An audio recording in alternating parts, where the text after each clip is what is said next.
It was devastating. Coming back around to it now, finally, after this many years, I and talking with things with my therapist saying, you have PTSD. There's never not a day that this doesn't affect me.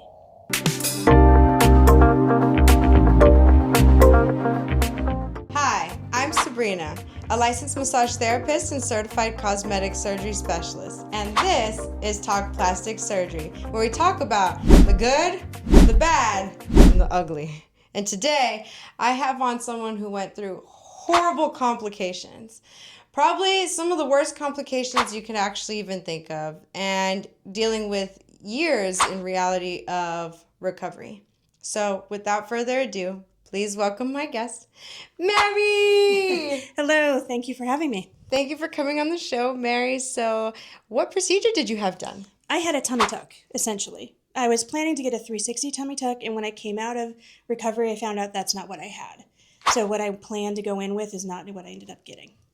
Oh, man. And so, when you were deciding on getting the tummy tuck, what led you to wanting the 360 over the traditional tummy tuck? Well, I had gone through a journey starting in 2020 where my husband and I made a decision that we were going to change our lives. And I had lost a total of 80 pounds.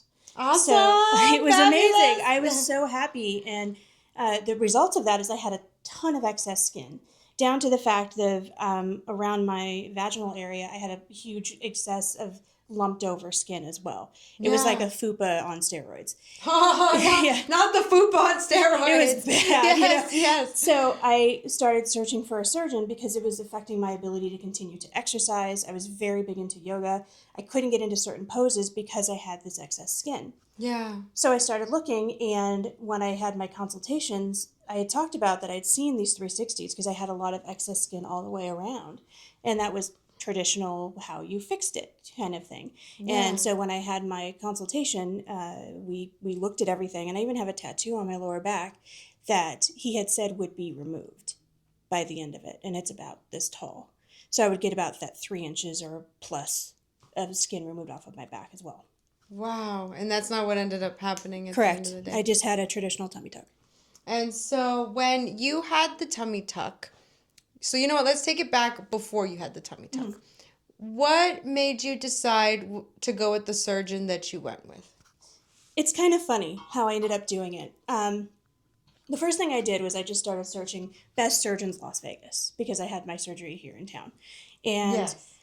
I found a lot of things where, I also should say, I'll back up, that when I did that search as well, I knew that I wanted to do a reduction and lift eventually as well. So when I was looking, I looked for people who specialized in certain areas.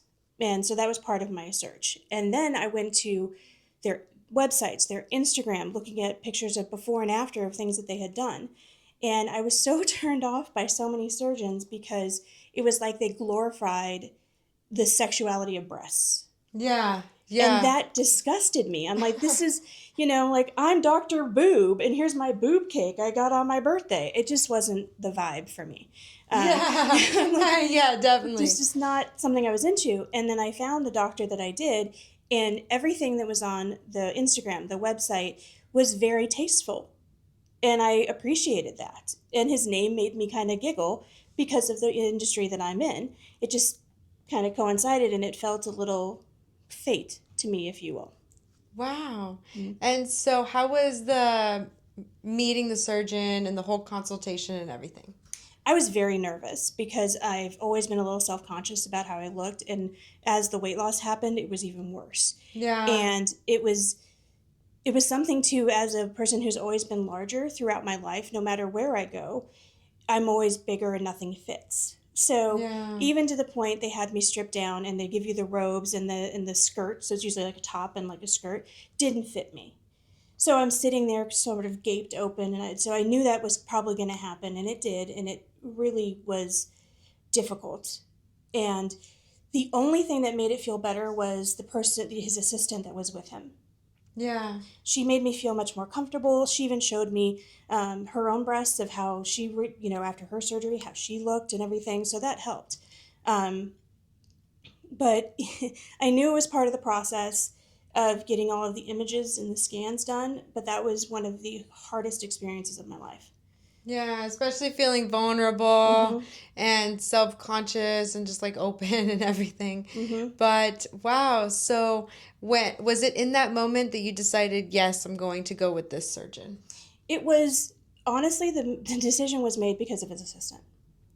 Oh, I love It that. was really, I mean, a lot of the things he said made sense to me, and he was very professional in that. But I mean, I remember him saying something when he was looking at my breasts that because of how large they were and the sagging involved, especially after the weight loss, he's like, your blood supply might be completely compromised. You may not be able to do this. And I was sitting there like, you can't tell that to me. You can't tell that to me. And then his assistant was like, I'm sure this will work out, and made that so much better. And that really cinched it in the end for me. So how long after that consultation did it take you to go and have the procedure done? I had the consultation end of August, beginning of September, and I had the surgery in December. Oh, okay. So then about like 6 months. Right? Three-ish? Or 3 months. Three-ish? So, okay, August to September, actually, right? September to December. Oh, September to December. Yeah, and in that time, I lost 10 more pounds because I was pushing to get to that 80-pound loss. Yeah. That was my goal before we went into surgery. So I continued to do everything I was doing to get to that point. Wow. And so when you had the procedure, were you put under local anesthesia or general anesthesia? General anesthesia. Oh, awesome. And so how was waking up from anesthesia? Waking up was fine. Honestly, I've had multiple procedures in different ways. I have a very broken body. Yeah. We know this. Yeah, we know this. We know this. What did you call me one time? Your most healthy broken patient you've ever had, or something to that effect? Something to that nature, yeah. I mean, I will say that the doctor, the surgeon, he has worked with a different surgery center, and my get there time was 3:00, and they didn't get me on the table till well after 6.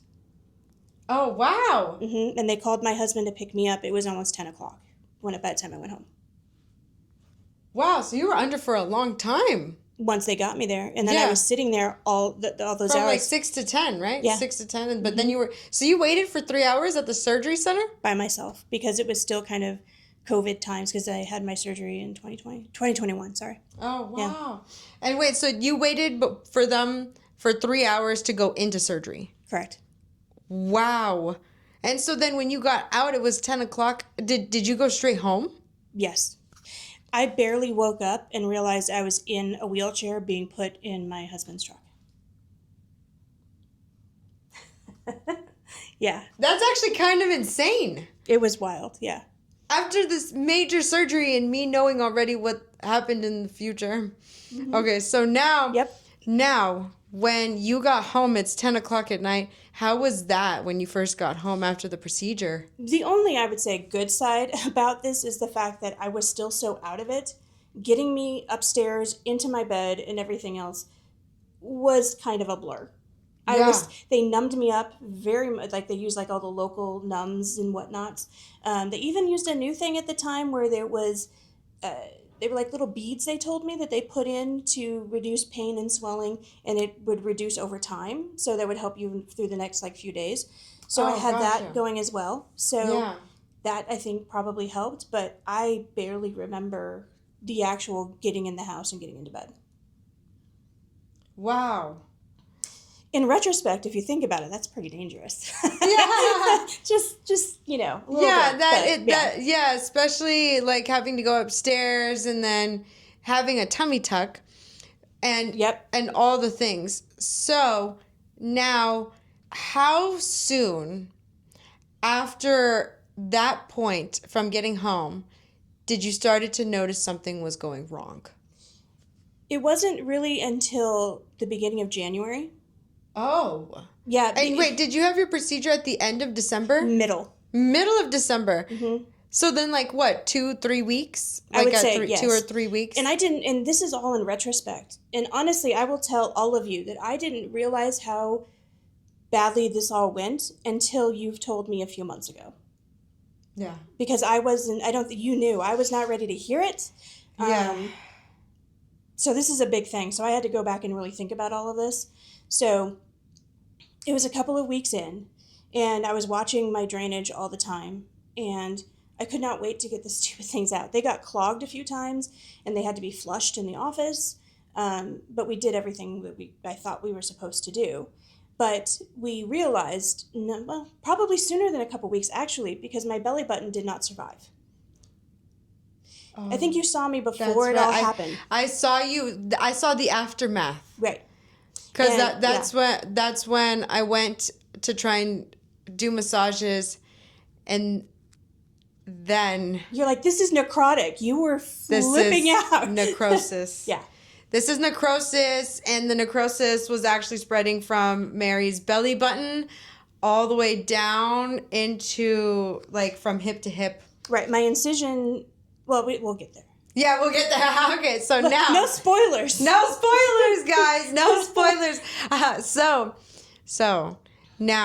So then they did do a full tummy tuck and changed your belly button. Right. So the whole fleur-de-lis from here didn't happen till after the necrosis, right? So no, there was some. No, I did. The fleur-de-lis was already there. Oh, it was already there. Right, and then when they went in after, because what happened was, yes, the surgeon. So we went in and we were realizing. He said, "Oh, it often happens that the belly button doesn't survive, but that's okay. That's okay. We'll do a revision, and then later on, I will build you a belly button." Which I didn't understand how, honestly. Yeah. But I was like, but yeah, sure, because I had faith and trust in everything that had happened. So, and I mean, it was a big thing for me to see my belly pretty much flat for the first time in my life. Except, so not only did I not get a 360 tummy tuck, and I mentioned that I had that excess skin. Yeah, right? In the fupa area. He left me with a lump that is now, I'm like, I wish I had a whiteboard.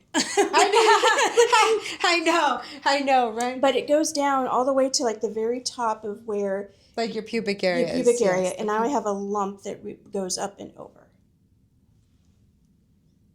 I know. He told me that there was nothing else to be done, that if he did more, it would have affected my nerves.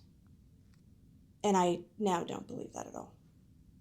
And there is actually, guys, on that note, there is a procedure. It's called like a Mons. I want to say it's called a Mons plasty or Mons pubis plasty, something like that, something of that name. And that's actually because sometimes when you do go through drastic weight loss, and depending on how your skin sags, we do get that excess pubic skin. And so when they can actually lift that. And I've seen that with other patients and other procedures too. So now, but when you started to notice that you were getting necrosis on your belly button and everything, when did you realize it was a big deal? I didn't until he went to do the revision, because the denial is a very strong motivator and ability to mask things. Yeah. Because this is something that we spent so much money on, and something that I had wanted so much that I had guilt that if something was wrong, I didn't want to disappoint my husband, I guess. Yeah. That I didn't want him to feel like, well, this was a waste or anything like that. So I didn't really think about it. I put it away. I put it all away. And then I went in for the revision procedure, and he did that in office, and he was going to do it all with local anesthetic to take care of the belly button situation. And when you went in for the second procedure to fix the necrosis, how many weeks post-op were you? Probably 5. Oh, okay. Maybe, yeah. Wow. And so when he went in to go fix it, how was going under local anesthesia? It was fine for me, because I was like, okay, no big deal. This is he does this. I've seen on his Instagram that he would do lipo procedures in the office with local. I thought, oh, this is no big deal. This is what happens. I'll be fine. Okay. And did you feel anything? Yes. Yeah, I told him that I felt some sharps, and he put in more anesthetic at one point. Okay, so then, but you didn't feel anything to the point where it was like, oh my God, this is too much. No. Oh, that's great. I have high tolerances for a lot of things. That's so, true. No, That's true. You do have a high pain tolerance, but that's great. That's great, because sometimes when you go under local, some people do feel everything. and it can be I can't imagine super how painful. if that had happened and I could feel. I don't even know what if. I know. So now when they went, what did they do when they went in and did the revision surgery? So he started an incision to just take out, I believe, just remove the belly button that was becoming necrotic. Yeah. And then when he opened me up, fluid gushed out. Oh, wow. And I heard them say what happened, and I heard him start to get panicked because his demeanor all the time was very lackadaisical. He was very calm. He didn't ever get, any kind of tension in his voice or anything like that. And he actually snapped at one of his employees, was like, "Get this now, get the suction now." And I didn't feel anything, obviously, because I was numbed up yeah. until it was so much that I felt it on the tops of my thighs. And then I felt the fluid. Wow. And so I was awake and hearing him start to panic. And my friend in the office was in another room. Otherwise, she would have been with me. So I was by myself, feeling that, listening to them freak out. I didn't know what to do. I was frozen in a way. Yeah. And how did you start to freak out? No, I held it in. Okay. It was one of those, Yeah. I processed things very quickly, that if I freaked out, it would not have helped the situation. Oh, that's good. That's good that you're able to control that side of you at that level, because I could only imagine. I know I probably would have freaked out. I probably would have super freaked out. Now, being held down for anything now is hard for me. Yeah. Because PTSD. I felt like not that they had me strapped down or anything, but I had to stay still. I had to keep that in that. So now the after effect of that, I don't like being in that kind of situation. Yeah, and I know it's a very scary thing, especially once a complication like that arises. And so how was after that procedure? So after that, I had two holes, if you will. Yes. I had the one where the belly button was, and then I had one lower. Oh, yes, I remember. And I'm wondering if the lower one is because that's where the drain was mainly at. And you know what? And thinking about other patients that have had similar situations, what happens is, so I actually have had one patient that she had an infection in her back incision because she had a 360 tummy tuck or a body lift, if have you, and the infection spread from her tailbone all the way to her hip, but it was tunneling internally. So she had to have a wound vac, and they had to stuff it internally and have it suction on both sides, which is very similar to what happened to you, right? Yeah, and having had wound vacs, I can tell you, to get that in there like that, she went through some pain. Yes, and so with you, when did you see the two holes when you got home? When you got home? Yeah. And then what happened next? Then I was going into the office almost every day or every other day, and we were doing wet to dry bandage removals.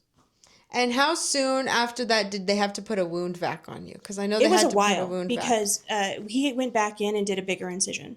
Yeah. Because the bridge, if you will, of tissue that was between the two holes was dying. Oh. So he went back in and opened it all the way up. So now my incision is that I still have left from scars starts here, goes all the way here, from here to here. Yeah. Mm-hmm. And no more belly button, right? No belly button. I'm like Kyle XY from that TV show years ago. I remember that show. I'm like, it's like that show. And I went and looked it up. I'm like, I have no belly button. I know. Wasn't he like an alien too? He was grown. He was like a pod person. He was grown from a pod. But wow. So then how was dealing with the wound vac? It was actually at the point we got to the wound vac, because I was out of work and everything else for 12 weeks. And I could have stayed out longer from what I was doing for recovery. The wet to dry bandage removal is agony. It really, truly, I've never been in more pain in my life through this whole process. So going in and having that done, plus the people in the office were coming in on weekends to do this for me. Wow. So I will say that the care that I received from them afterwards was exemplary. Yeah, 100%. They really did care. And now in retrospect, I wonder how much of that care was because they were afraid of what I could have done. Yeah, I know. I do wonder a little bit. Just, I can't help but wonder I after know. everything. So. And how many years has it been now since your procedure? It will be 4 years in December. No way. Yeah, it's 2025. I know, it's wild.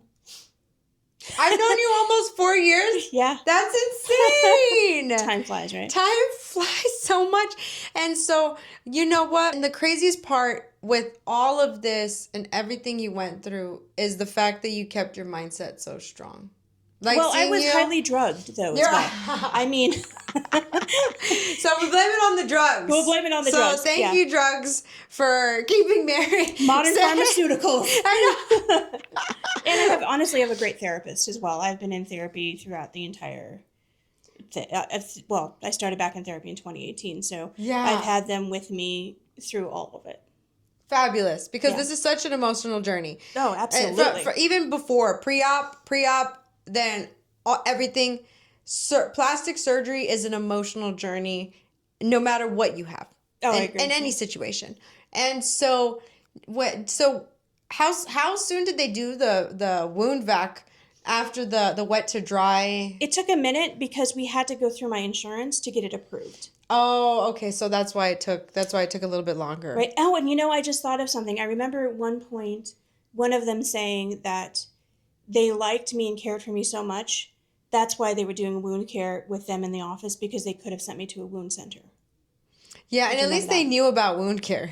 Yeah, right? Because the good thing is that not a lot of surgery places really know about dealing with wounds, especially once wounds get necrotic, and then how to make sure that it stops getting necrotic. So when they were doing the wet to dry, do you remember how that experience was and exactly like how they did it? So from what I remember, it would be like packed. So let's say it's already done. Yes. So it would be packed and with like clean gauze, and then it would be taped. And I also have an allergy to latex, and there's latex and adhesive. Yes, there is. So, and even with the wound vac, my skin was a mess for months through all of this. But anyway, so they actually, because they put it in wet, and by the point you go in, it's all dried out. They rip it away. It's like... The gauze, right? The gauze. So then it becomes an open wound again. Yeah. And this is to keep refreshing the tissue so it will start to grow back, apparently. Yeah, that's true. No, it is true. It is true because and one thing that I really am so happy, I don't think we've actually talked so much into depth about wound care on the show, is that when you're dealing with wounds, it is good to keep them moist. And that's why the wetness, stuffing the cavity essentially with wet gauze, and then once it gets dry, refreshing the wound again, and then stuffing it again to make sure that it can actually start to heal, and the tissue can start building collagen and fibroblasts, and actually having it eventually just become scar tissue. And that fibroblasts actually like twinkles. It's kind of sparkly. It's wild. Wow. Yeah, because I watched it grow back. I mean... And I will probably with the wet to dry as well, they can see, because they had to go in and like scrape out every now and then. Yeah, something that would want to become like infectious or anything like that. It was starting to go the other direction, so they would have, it's a good way to visualize it. Yes. So I would say a good month in, I did the wet to dry consistently, and then we got the wound vac, which was a game changer. I was able to take regular showers again. Yes. Because through all of that, I couldn't take a shower. So, and I mean, I didn't really be able to take a shower from the point that I had the surgery until I got that wound back. Yeah, because you don't want to cause another infection in there after everything. And so how long did you have the wound vac on for? At least 2 months, at least. Wow. And we would go in, and the interesting thing about wound vacs is because they pack that too. Yeah, and there's these sterile foam pieces, and they kind of build that up. And we were doing measurements each time. Because when I started, the deepest area, I think, was about that deep. That we had to grow back, yeah. Wow, like what, 4 inches? No, it was probably like maybe 2 at the deepest. Yeah, 2 inches. But I have pictures of it coming back and growing and growing and growing. And I actually have pictures of the beginning. And I sent you some things too. I have pictures of the flap he removed from me too. 5.5 pounds of skin he took. Yeah. That's insane. I know, it was a lot. That's insane. And so now when they took off the wound vac, when they took off the wound vac, how did you feel after that? It was still very tender and whatnot, to an extent. When he did the tummy tuck, and I guess this is, I don't know if this is typical, but I still have no feeling in this area at all. Oh, really? So he said that nerve damage can happen like that, and it, because you had necrosis. Well, he said it beforehand. And, you know, even still, yeah. Most of the time you do get your feeling back. Granted, when you're dealing with so much scar tissue and with the necrosis, like now you have a lot of scar tissue still. Now, I'm built of scar tissue. Yes, exactly. and when you're dealing with that, it make it kind of harder for you to get the pain, the feeling back because of the nerve damage. And so in some ways, I think that's probably a blessing. Yeah. In a sense. And that's actually probably why you didn't feel when all the water gushed out of you too. That could be. When you had to go in for the second procedure. It could have been. It's hard to say now. I know. In talking beforehand and yes. going through and trying to remember all the steps that happened and how I felt through things, it's hard to remember some things because I was on such a high dose of pain medication. Literally, I was on such a high dose of oxy that it touched it enough so that I wasn't feeling in agony all the time. But I was always in pain.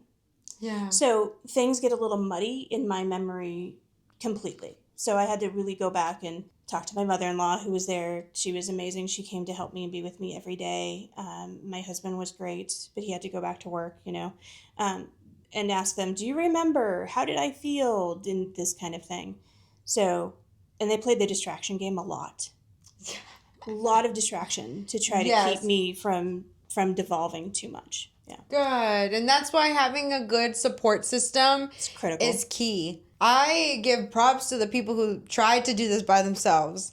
And some of the ones that I see that do it by themselves, I'm like, girl, God.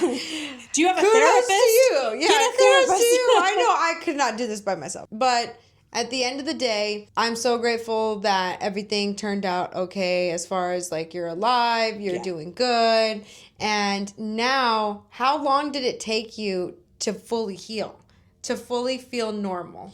He didn't release me, just basic release for a year. Wow. And then he told me it was going to be another year before he would, even though I hadn't gone back in, but another year to truly start exercising again. Wow. And I'm back. Well, actually, no, I've lost some weight. Thank you. 30 pounds. Yes, I know. But I got back to my weight before. Yeah. Because what he had told me to do was that I had just eat to get the calories to grow everything back. He didn't talk about what to eat. I didn't want to eat. I didn't feel good. So it was trying to get me to eat whatever I wanted to, like what was interesting to me. And that just happened to be donuts. So I ate donuts and cinnamon rolls and chocolate covered pretzels. That's the only thing I was really interested in for a while. So this triggered everything, how I used to eat and everything else. Past traumas.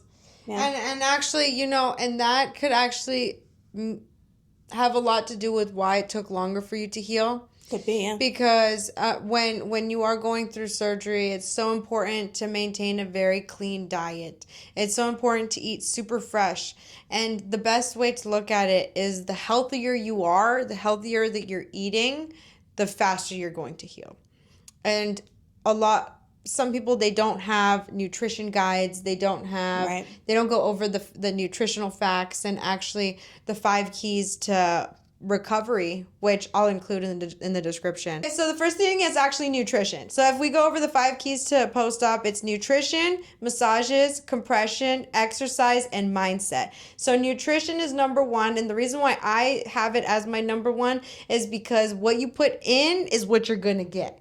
So if you're loading up on a lot of sugar, you're not going to heal as fast, and you're not going to have the most optimal. Because sugar actually retards healing. It does. Fun fact. Who knew, right? Exactly. Until after learning. It's just like drinking alcohol.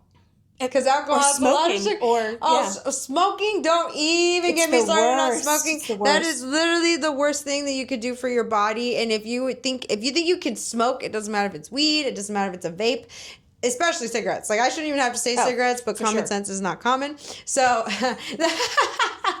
that being said, if you are if you are a cigarette smoker or any type of smoker, you have to stop at least a month before, and do not smoke for at least 8 to 12 weeks. Please. If you do, then good luck. Good luck. A lot of surgeons will actually sign off. They have no liability to what happens to you if you smoke. Yeah, exactly. And and that's the biggest thing is that and that's why with nutrition, it's so important to be eating healthy. And actually, I am about to drop a nutrition guide and with different types of recipes that actually help promote your lymphatic system. Oh, that's so awesome. Yes, I need it. I need it. Yes. And the best thing is that all of this is good for everyone. Not even just if you had surgery, but if you are eating foods that actually directly focus on creating more lymph and circulating more lymph, it's going to help you lose inflammation. And so with this guide, that's why nutrition is so important. Next, massages. Do you feel like massages are a huge part of this process? If I didn't have them, honestly, it sounds, I'm not your fangirl. I'm not fangirling over this, but I can say from having other surgeries and having to recover from surgeries and whatnot, being able to have you help me drain the lymphatic system, the swelling was less. Yes. It helps with pain relief. And it's also a psychosomatic kind of thing, I think, that in the sense that it's caring. Yeah. And you're feeling, like, I remember my mother died. And I had come back, and I was and I was having so many feelings about it. And you just put your hands on my head and said, let it go. And I did. I love you, Mary. I love you, Mary. You too. I know. And you know what? And I'm just so grateful that I got to be a part of your whole journey because, from beginning to end, and that's why mindset and the 5 keys is so important because you are a huge example of that. Like, if you have a good support system, if you maintain a good level head, you can have a really good optimal healing. Even if you go through the worst complication possible, like necrosis, right, you can come out of it, and then we'll move on to whatever comes next.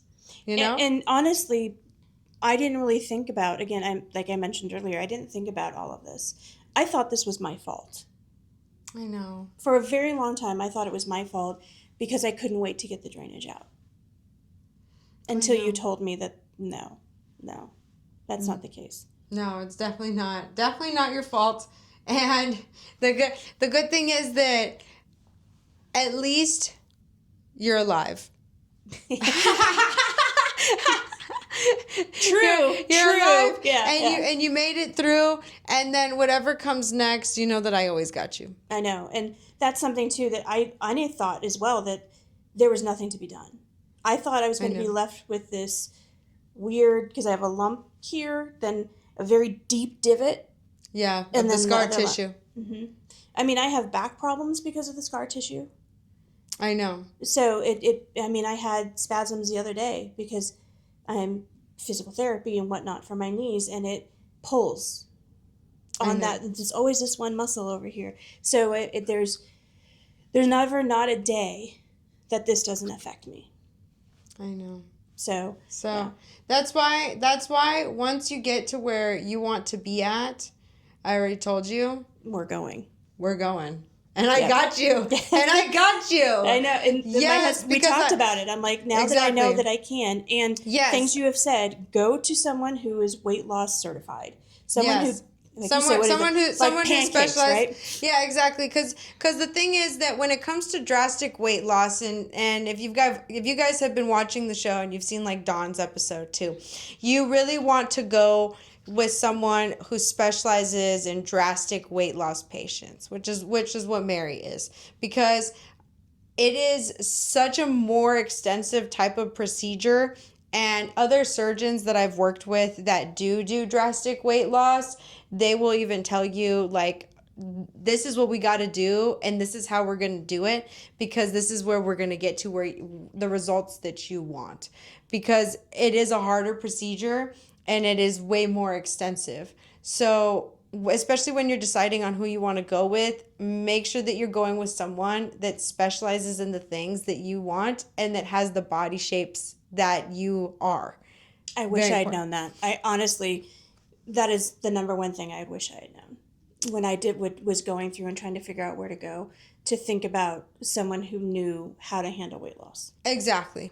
And so, you know what? At the end of the day, let's start some rapid fire questions.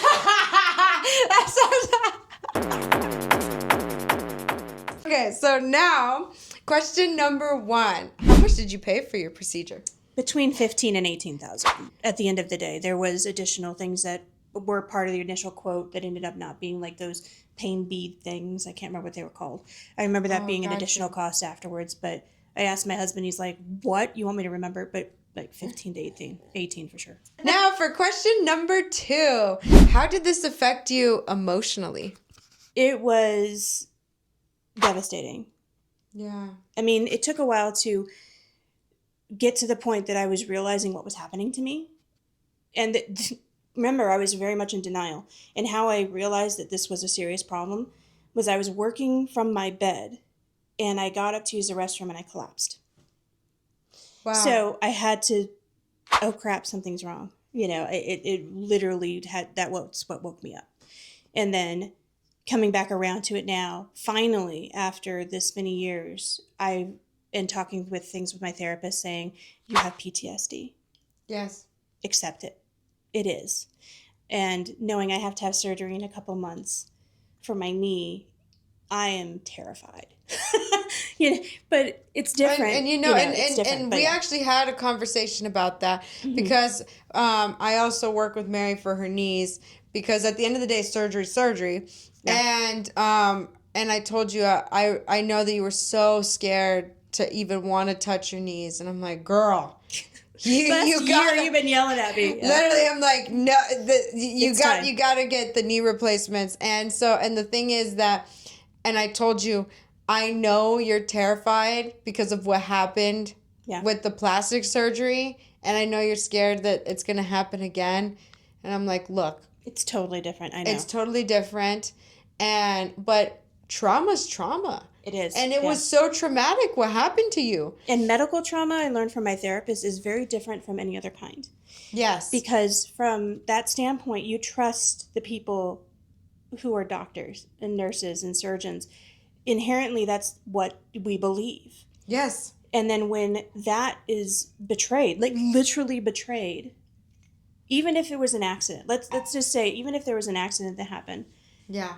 Everything else, it's a betrayal. That's what it feels like at the end of the day. Yeah. And that is something I had to come to terms with. My knee surgeon, I know him very well. I've known him for well over a decade. Yeah. So I feel very comfortable. And your friend worked with him too, right? Correct. Yep. Yes. So we're super excited, and you're gonna feel like so much better once yep. That surgery's done. It'll be better. It'll be so much better. Yeah. And now for question number 3. If you could do anything different, what would you do? I would search for a surgeon who knows how to deal with weight loss. Fabulous. 100%. I mean, that alone, I think, would have made the difference. Yeah. Because even going through all of that, I was still planning to stay with this surgeon to do the breast lift and reduction. And knowing now, I see that, well, I decided I'd never go back, obviously. But at the same time, I still want that done. Yeah. And now that I know that I can be fixed, I want to be fixed.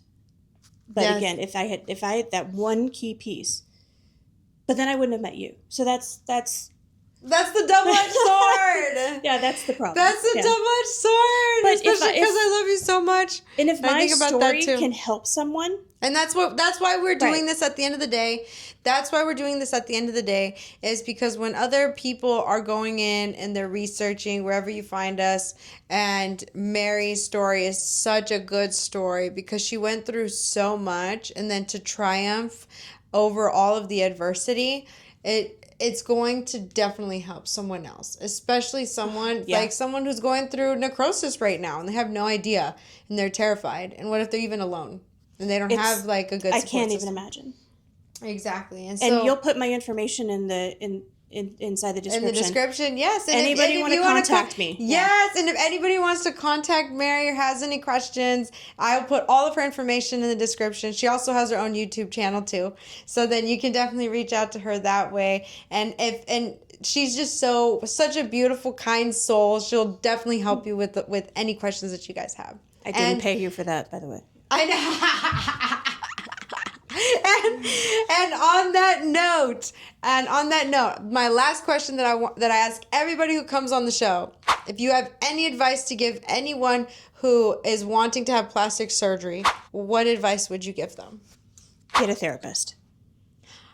Everyone says do your research. Get a therapist. Because yes, we got a new recommendation. If your mind isn't prepared to handle what could happen, the mind is such a big, strong motor that drives everything. Yes, it really, truly does. And strong mental health can change everything. It literally can be the linchpin in anything that you do.